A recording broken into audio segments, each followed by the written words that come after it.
dealing with our challenges, assessing needs, and finding solutions. Short-term, mid-range, and long-term.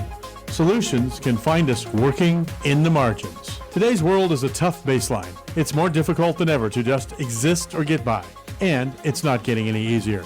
Moving forward in today's world has become both an art and a science. Food, clothing, temporary shelter, long-term housing, short-term jobs, temporary employment, or long-range careers. It all takes some help and finesse. Not everyone can do it. It's an art and a science. And let's face it, not everyone is a scientist. Some people need more help than others. The basics like reliable transportation, internet, laundry, a regular shower, even water, those basics we all take for granted. Electricity, these are the challenges of those caught in the net. Are homeless, unhoused, housing challenged, living in the margins. People of all ages, young, middle-aged, senior citizens, entire families, male, female, all reasons and all walks of life. Anyone can find themselves living in the margins. Homelessness and the challenges that go with it are not going away, and we can't ignore them. It's just too expensive. We've got to do better. Take the next step forward. Tune in now and listen to Working in the Margins. Community, Inland Empire, welcome, family, welcome. This is Shazette. You've tuned in to Working in the Margins with Shazette, with Z. That's me. You are on KCAA, 1050 AM or 106.5 FM. We are here in downtown San Bernardino in the Kamek Hall at the Teamsters property off of 4th and Sierra. I feel like this is my home away from home a lot of the times, because if I'm not thinking about what I'm going to talk about when I come on the show, that's rare and few between. I'm always prepping, I'm always preparing, I'm always researching, I'm always trying to find out. It takes a lot of effort, to put on to give out good information and be a resource and advocate.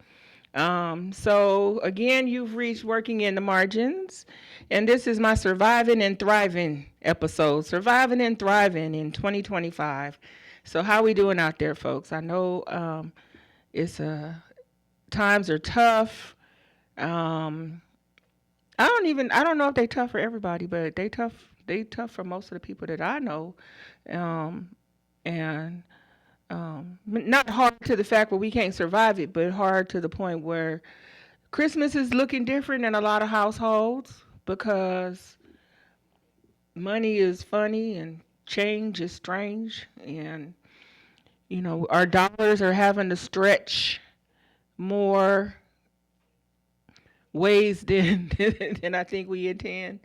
Everything is kind of high cost. Food for sure, gas. I seen the gas station, Eric, down the street. So it's two Arcos, and it's on a Mountain in Upland. Okay, one is on the corner of Mountain and I forget, but then there's one like half a mile down from it. The higher one, the price was for a regular gallon, $4.99. $4.99 and then like $5.15 or something like that. Ridiculous. But I didn't understand because I passed the other one right down the street from it, and it was like $3.99 and then like $4.19, which is I think the standard. So I'm like, is he trying to go out of business? Who's going there? Who when you can go less than half a mile unless you just can't make it, So, but gas, I'm at $4.99 and $5. That's crazy. I'm so happy I have a hybrid. It don't take much to fill her up. She's a little 10 and a half gallon. So about $30 about. How many miles you usually get on that? So a full tank and a full charge, I get $5.15. Let's go. That's the way to do it. Yeah, about 515.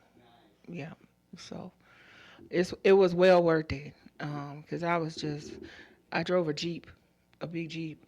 Yeah, and it was costing me arm and a leg. And then she started breaking down because I had her for a little while. So I got the hybrid. I committed. But my partner, he committed fully and got a full electric. Um, I don't know. I don't. I told him. I said, "Why did you talk me out of getting an electric?" And he said, "I didn't. I didn't do that." He was like, "You could have got an electric." I said, "You told me that I was gonna forget to charge it, so I needed something that I had a gas backup." And he said, "I don't remember saying that to you," but I was like, "Yes, you did. Yes, you did." Anyway, um, the weight of these times are kind of heavy right now. You know, is every headline, every policy decision. The media is not our friend at all. I don't even know sometimes what's AI and what's not. Um, I listen to podcasts. I listen to podcasts and books on video, on tape and stuff like that. And one of my podcasters, she says AI is a hoax because why would we deliberately replace ourselves? We still got to be here unless we going someplace else. We got to be here. So, but AI is like deep. There's some stuff out there you can't tell the difference anymore. What's AI and what's real? That's why it's important to like really research and navigate what you're listening to, what you're hearing, and the sources because it's deep. I'm reading more I'm reading more news, reading news, not listening, but I'm reading more news about like what's going on across the country. So there's like a newspaper called Capital Black News, and it's like back east. And I've been reading some stuff. I'm gonna subscribe to them because they have some really good insight. Um, but all this stuff, it lands differently when you live at, the crossroads of race and gender and struggle. But yet, still, here we are. We still breathing, still building, still loving on each other. I hope you're really trying to find, to do that. Love yourselves. I think that's the most important thing. So my show is I want to say that my show is about truth. It's about truth telling and survival. Um, it's about naming what's going on that's harming us, and also finding the joy in it. Naming how the skills and everything that we're using to get through. Our resilience. What are the strategies that we're using to keep going? That's what I want to talk about today. I want to share that. I want to see what you have to say. You can hit me up on my socials. Shazette the Advocate, and that's at Instagram. um, what else do I go by? Shazette the Advocate. You can just like Google me, Shazette Scott. Um, that's for like Facebook. I'm on TikTok, but I'm terrible at marketing. That's the hardest part about all this. Um, because if you want people to hear your message and everything, then you got to put in the work to do it. So I'm really still trying to navigate these social medias, but it's harder to navigate right now because I don't know if I want to be on Threads. Is that trustworthy? Or I had to get off of Reddit, y'all. People were mean on Reddit. I did not like Reddit. I had to get off. No diss to Reddit, but boy, those people they something else. I thought I was a loudmouth. They these people have no barriers.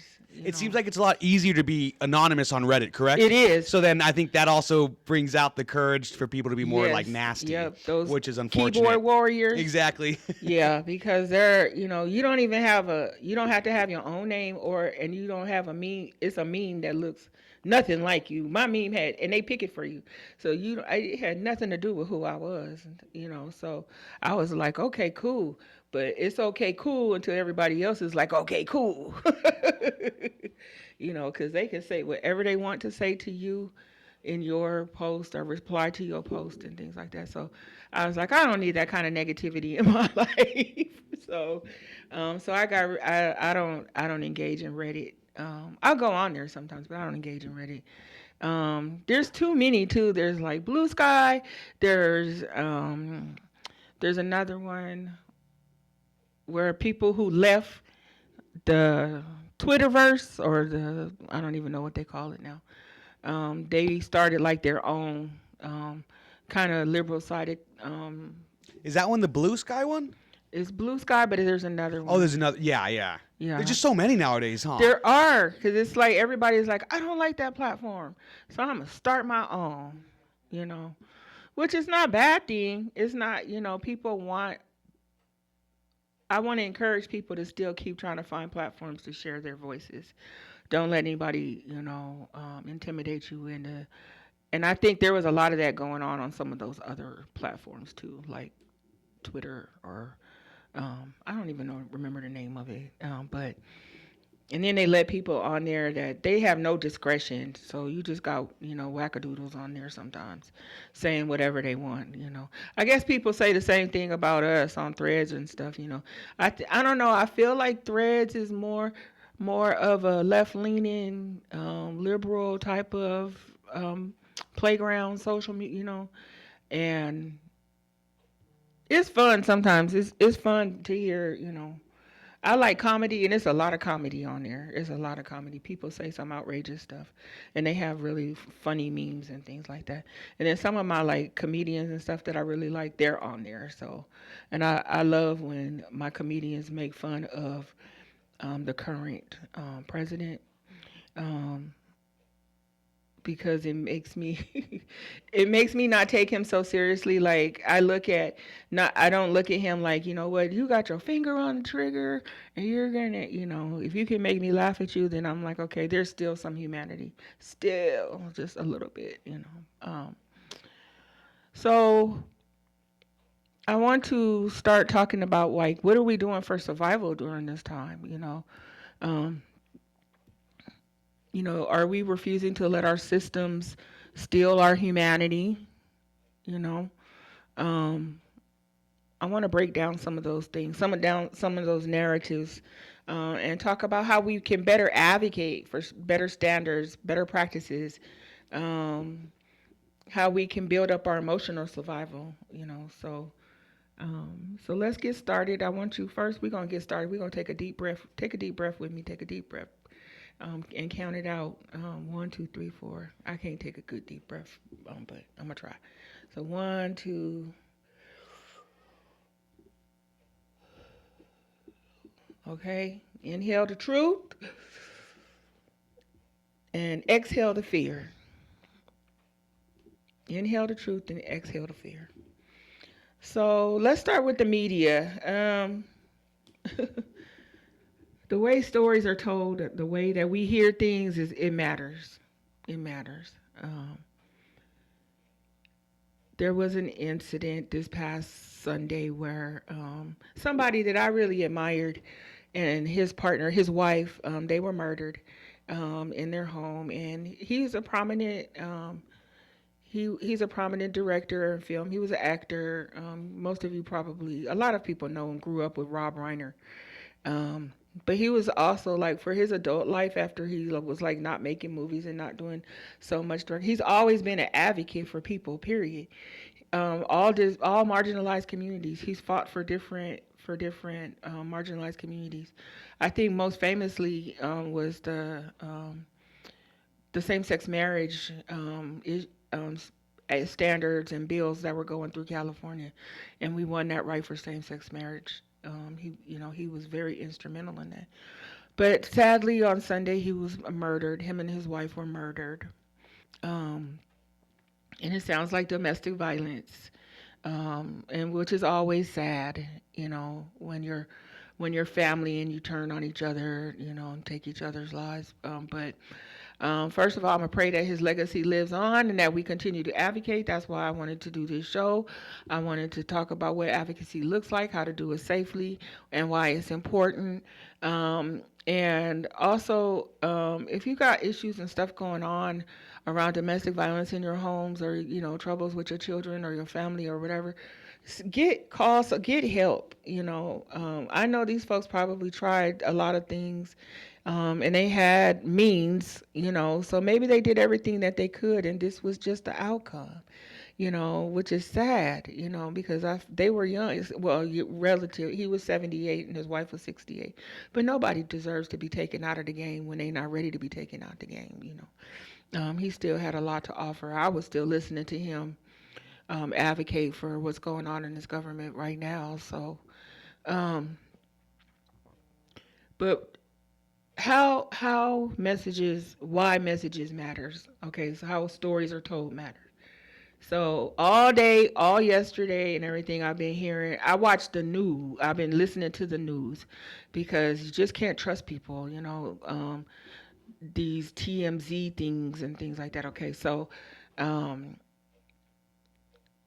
President Obama put out a message about the passing of Rob Reiner and his wife, and it was beautiful. It was such a beautiful um, remark, and it's what we need as a society right now. We don't need any more negative. It's terrible enough that the man was and his wife were murdered.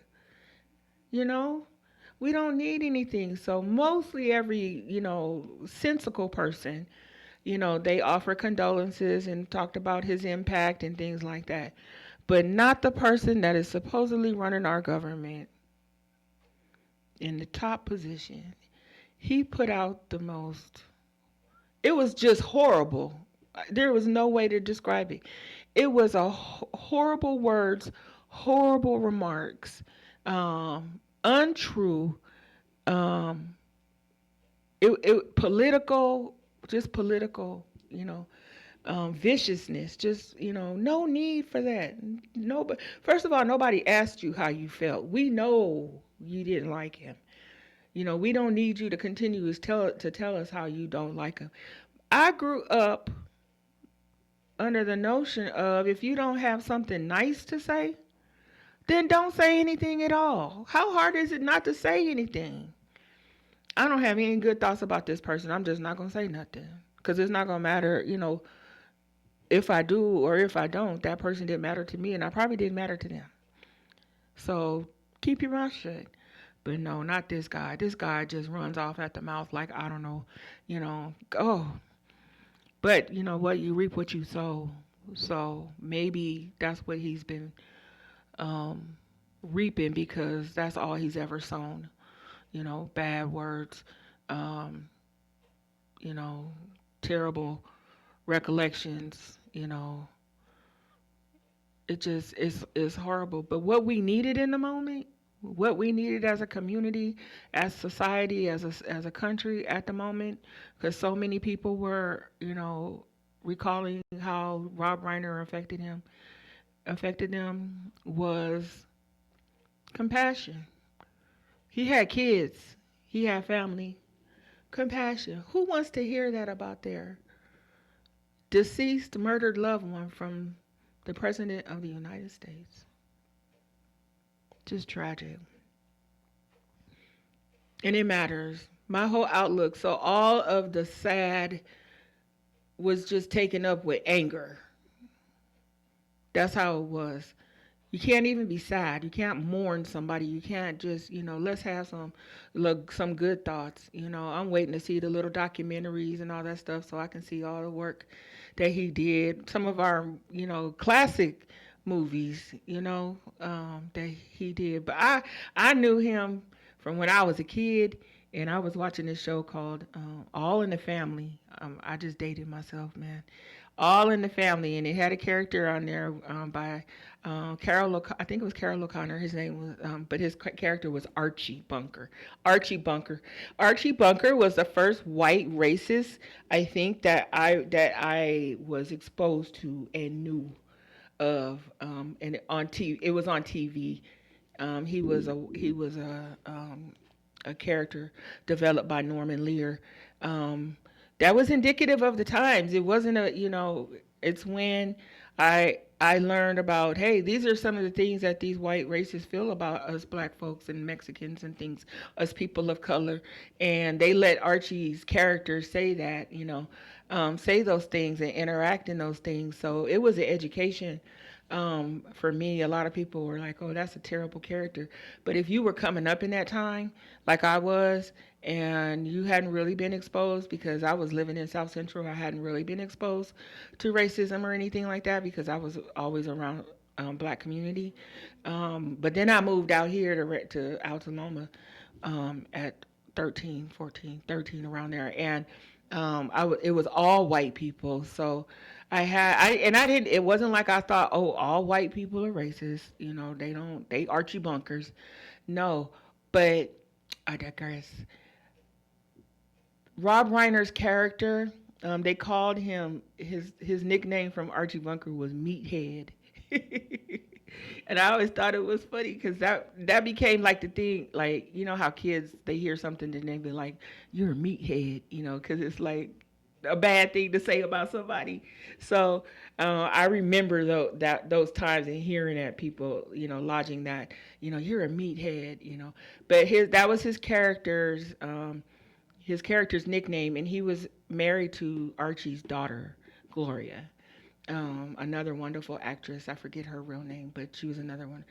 But Rob Reiner was a hippie liberal in that show.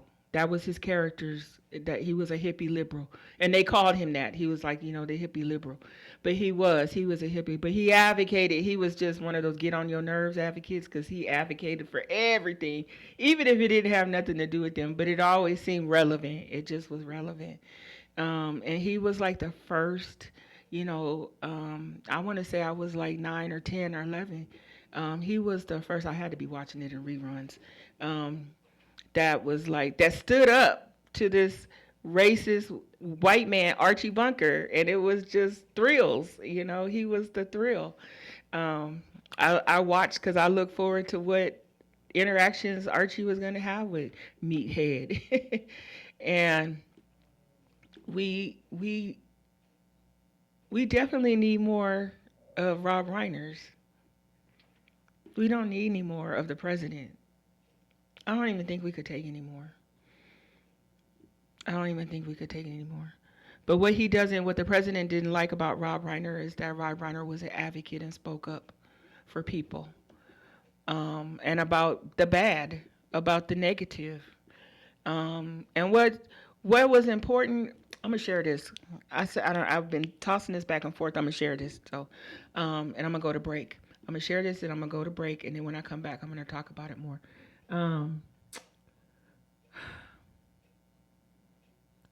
Having white people as advocates around these hard things, especially about how we treat people of color, is very, very important. It's very, very important to me because I don't often feel safe enough to do it. I don't feel courageous enough to do it. I feel like nobody's going to listen to me. Nobody wants to hear me. Nobody wants to see me. But when white people advocate for marginalized issues, and they stand behind us, or they stand in front of us, or go for us, go in front of us, it feels like safety. It feels safe. So when I come back, we're going to take a break. When I come back, we're going to dive more into that, and we'll be right back.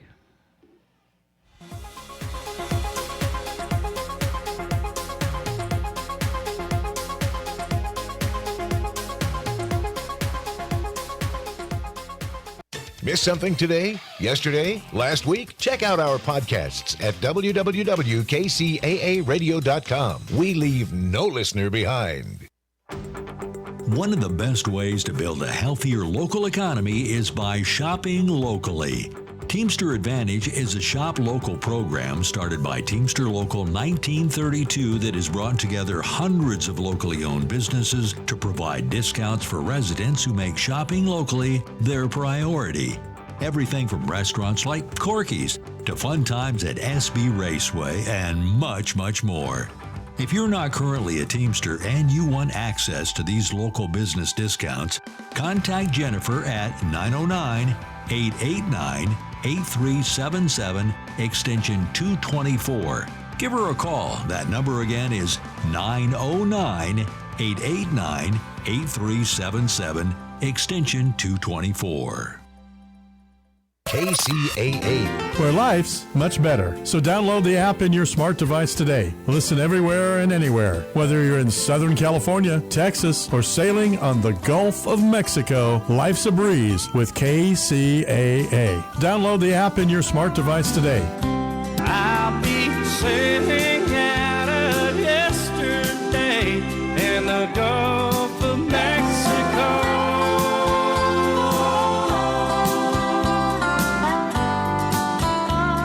KCAA.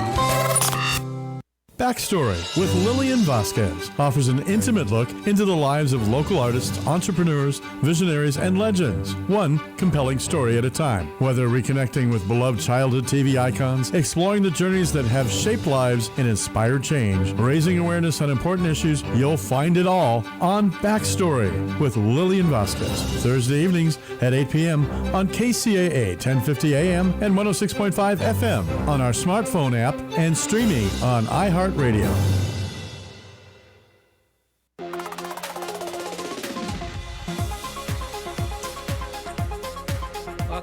Welcome back. This is Shazette at Working in the Margins with Shazette with Z. That's me. We're on KCAA 106.5 FM and 1050 AM. So you can find us on the radio. Sometimes they play shows over again and to fill spots, so you might hear me at another time sometimes.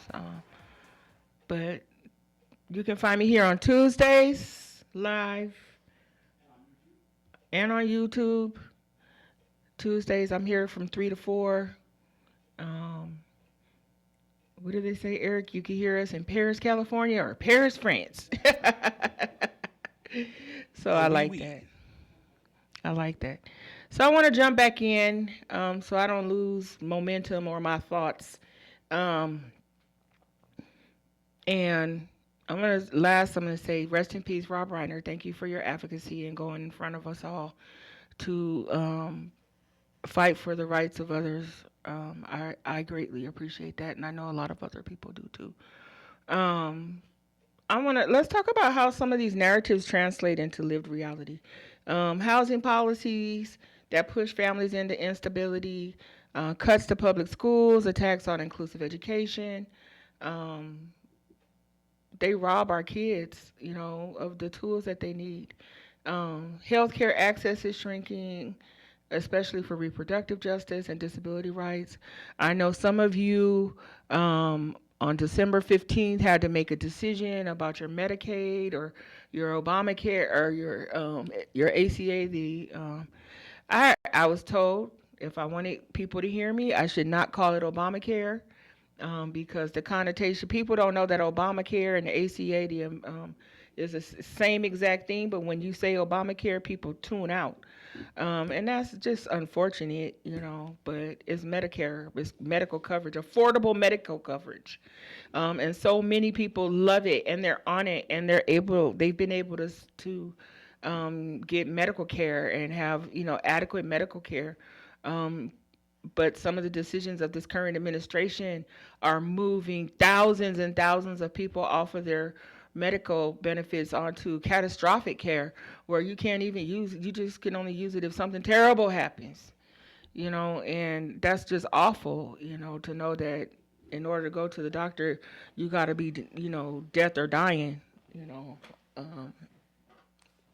which is unfortunate, but these things, they matter. These narratives matter. The government wants you to think that it's going to give you some type of freedom from government if there's not this subsidy, Medicare subsidy.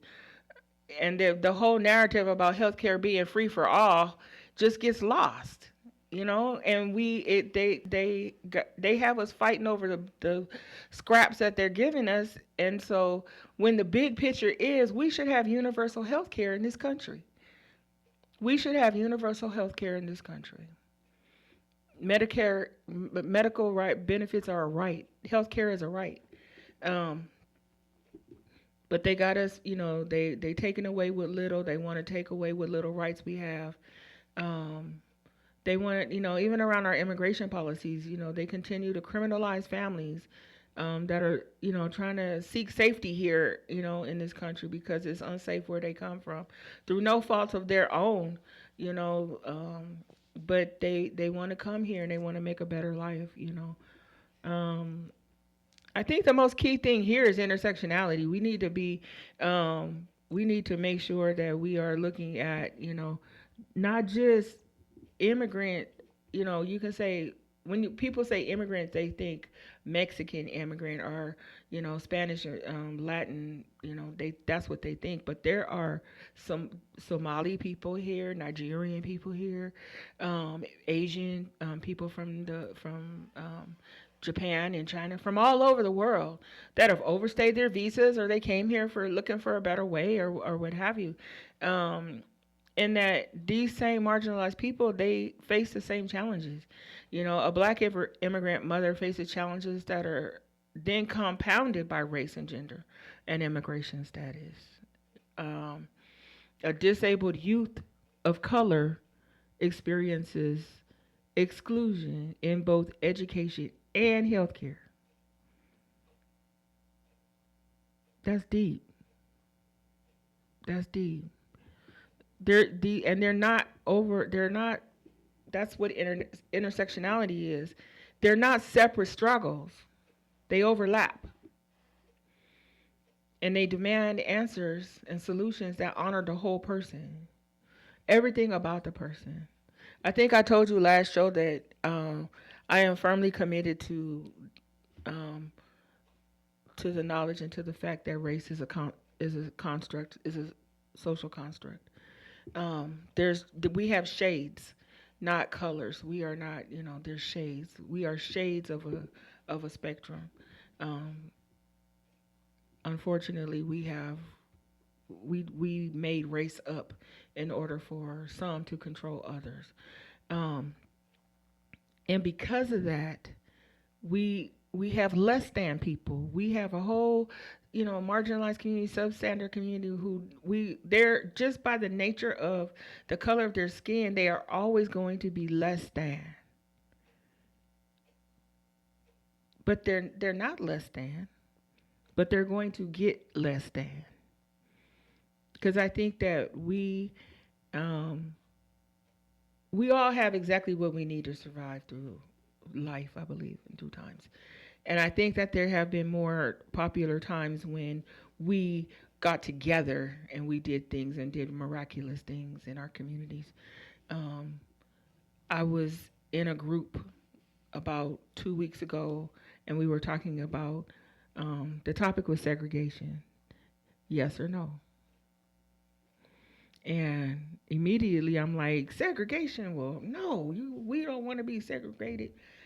But then I had this professor was telling me, it was his group, it was online. He was talking about all of the things that we have accomplished as a people in our segregated groups. When the blacks hung out with the blacks and the Mexicans hung out with the Mexicans, and the accomplishments when the Native Americans took care of themselves and they prospered and they developed this whole country. They moved across this whole country. Blacks had Black Wall Street. We developed some wonderful, forward-moving, people progressing entities. And I had to rethink. And what I battled with was that segregation to me sounds like separate. It sounds like separate. And I'm about like intersectionality, collaboration, community, tribal, living that way, taking care of each other.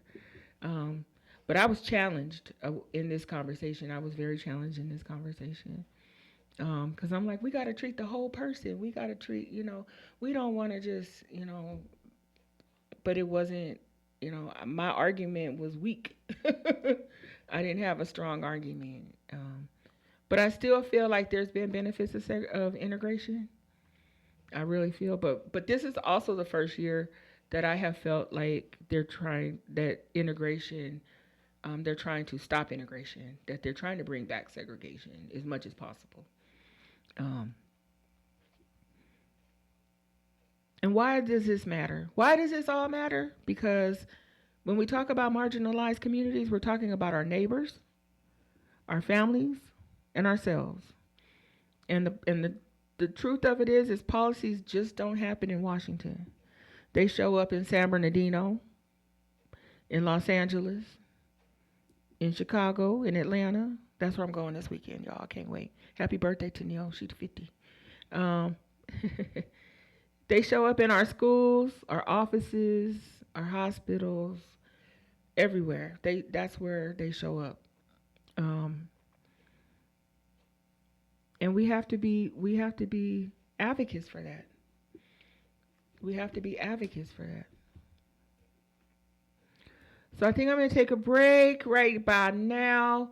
And then when I come back, I want to talk about advocacy and creating better standards.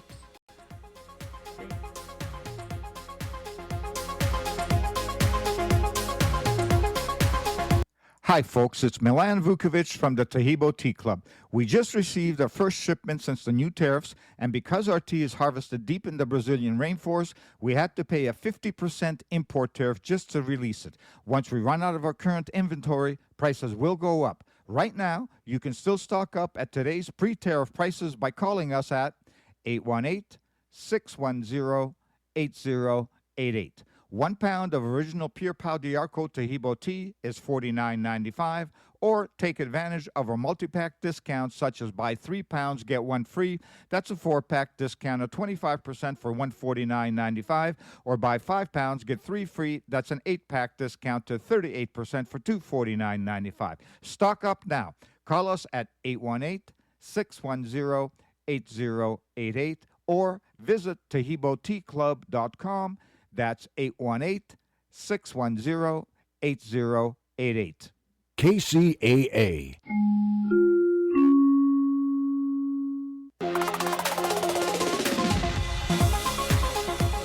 Welcome back, community. Inland Empire, San Bernardino County. How we doing out there? This is Shazette, and this is Working in the Margins. And that's what I've been talking about for the last 45 minutes is what we're doing about working in the margins. I just took a little break because I still have quite a little bit to share. I prepare my show in segments, so I'm just like, I need to get to segment 3, but which is about advocacy and better standards. So what do we do? Advocacy is about building about building better standards, not just resisting bad ones, not just resisting, but building better standards. So here are a few strategies. I am doing some of these. I know that I encourage other folks to do these. I know a lot of people that go, join local coalitions. Grassroots organizations are leading the fight for housing justice, environmental justice, education equity, and immigrant rights. We have so many coalitions, CCAEJ, we have a tenants union, we have coalitions around immigrant justice, the Pomona Day Labor Center. So join a local coalition, find out what's going on near you so that you can become a part of that. And then demand accountability, not from just these organizations and these, but call your city council. Or go to city council and pull out a speaker card so you can talk to your city council during open comment. Same for supervisors. You can do that at supervisors meeting. I was listening to the supervisors meeting today, earlier this morning, and they had so many folks and there's so many varying decisions, subjects that they come and talk about. But I know those people keep going and they go to talk about it because it means something. And it really does. School board, your state reps, your assembly, your Senate folks, hold them to equity standards, you know. Ask them what they are actively doing to promote equity in their community. Support independent media. That's real important. Subscribe, donate, share stories. Like I think I mentioned earlier, I started subscribing to Capital B News.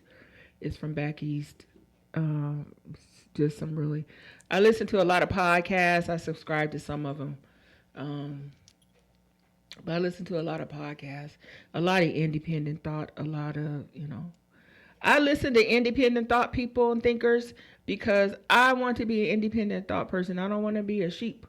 I just don't want to follow, I want to know what I think about it. People tell me what they think about it all the time, day in, day out, day in, day out. I want to share what I want to come up with my own mind, my own decisions, my own, because this just may not be for me. This may not just have anything to do with me, So I want to know for myself. So I listen to a lot of independent media. I watch a lot of independent films and things like that, about documentaries and things like that. So, and then in our schools and our workplaces, regardless of what the current administration says, push for equity. Push for equity for your disabled kids, your girls in school. Ask about diversity standards and representation. What is being done to address that? What are people actively doing to pursue equity in school, in the workplace? Advocacy isn't just resistance, it's creation. I think advocates know that. It's building. We're trying to build the future we deserve, and our kids deserve, and our grandkids deserve. And it doesn't have to be huge. It can be something as simple as showing up at a town hall, which I do. I go to town halls. I go to city councils and supervisors. I watch, and now that everything's online, you can watch online. You don't have to go in person, and you can do speaker cards online, like city council. You can do it on submit it through an email. But go and let them know what you think. Mentor a young person. Mentor young people. If you have kids, make sure you're parenting and mentoring your kids. Sometimes it's the same thing, sometimes it's not. You may see something in your kid like I saw in my kid when he was quite young. He was 17, 18 years old, and he loved being on the picket line. He loved being out there protesting. And I was worried, because I'm like, he's gonna get, he's a tall black boy, but the mentor in me, that was the scared mom part. I'm created this agitator, but the mentor in me is always trying to tell them how to do it safely, because there's ways to do it, and pick your battles, and don't dilute your message. And so far, so good. He's a good advocate. He advocates for his clients, his patients. I'm going to be mentoring some young ladies that are going to be coming here. They're a young women's group, and they want to get into podcasting and recording and all that. So I'm going to be mentoring them, maybe more probably after the first of the year, but I can't wait. I'm really looking forward to that, because that's a part of mentoring and creating and building. I want other people out there, young people, to keep carrying this message and keep doing this work.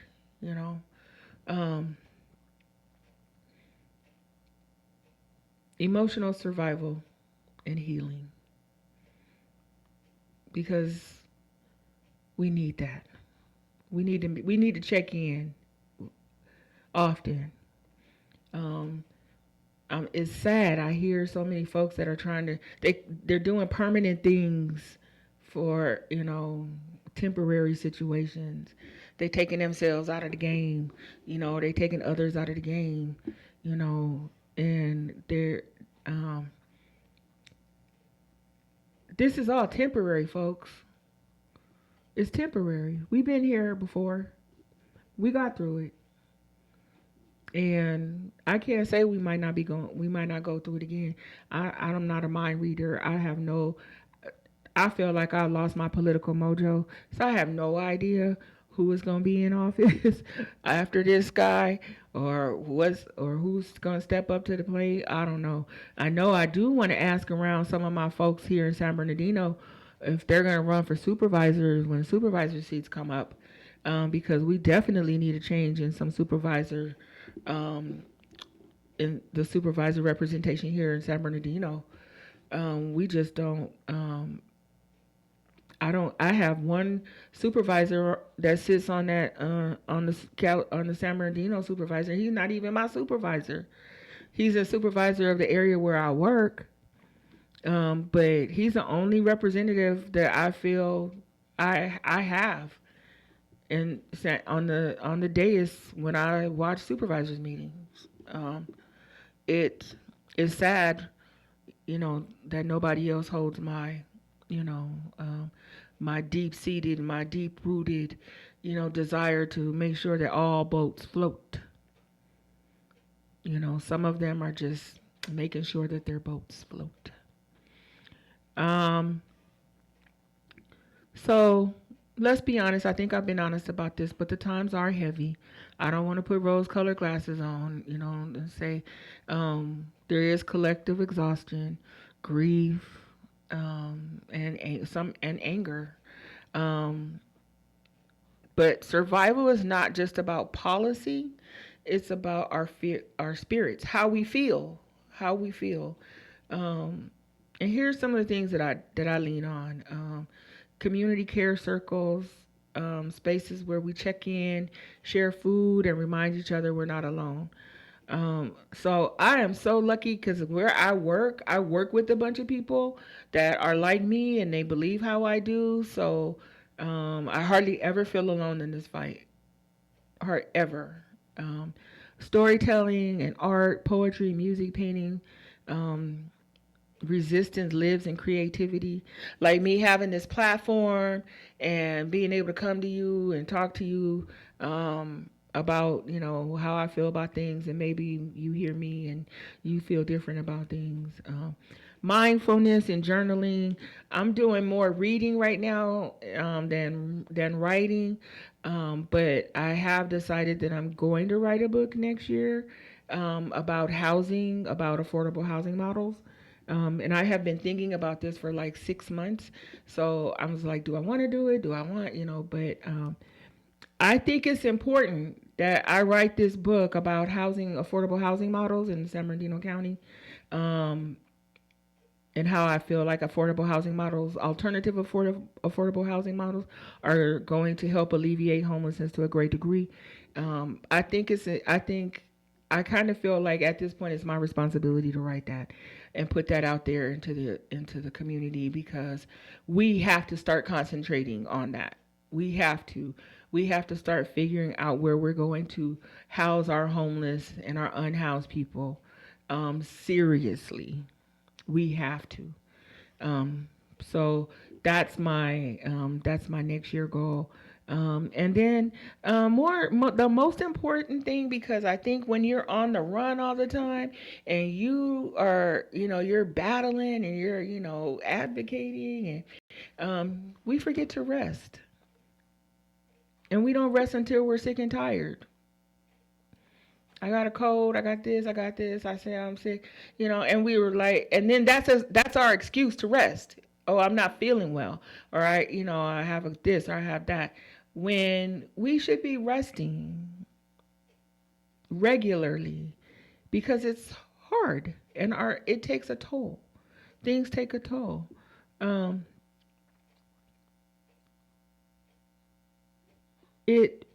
Rest is resistance. Because folks that are working against us, they want us tired. They want us out of sorts. They don't want us at our tip top. Because that's how you can come in and, take advantage of us. So rest. Rest. It's the hardest thing for me to do. It is. It's the hardest thing for me to do. But we are worthy of rest. Even in revolution, we are worthy of rest. So affirmations matter too. What you say to yourself and what goes in your ears and what comes out of your mouth, affirmations, it is vital. Vital. So here's a few I want you to try with me, okay? And then I want you, if you need to rewind this show, do it, as many times as you need to. You feel this, okay? So we're going to say this together. We are worthy of joy, even in struggle. We are worthy of joy, even in struggle. We are worthy of love, even in resistance. We are worthy of love, even in resistance. We are worthy of rest, even in revolution. We are worthy of rest, even in evolution. So think about that. Take a couple of deep breaths. Rewind it. Do it again. Say it again. Say it until you believe it.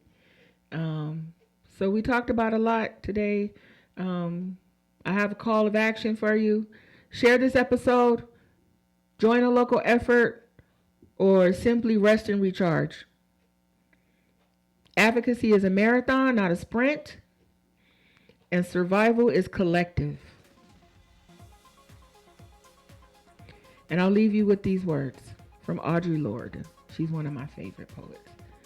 Caring for myself is not self-indulgence. It is self-preservation. And that is an act of political warfare.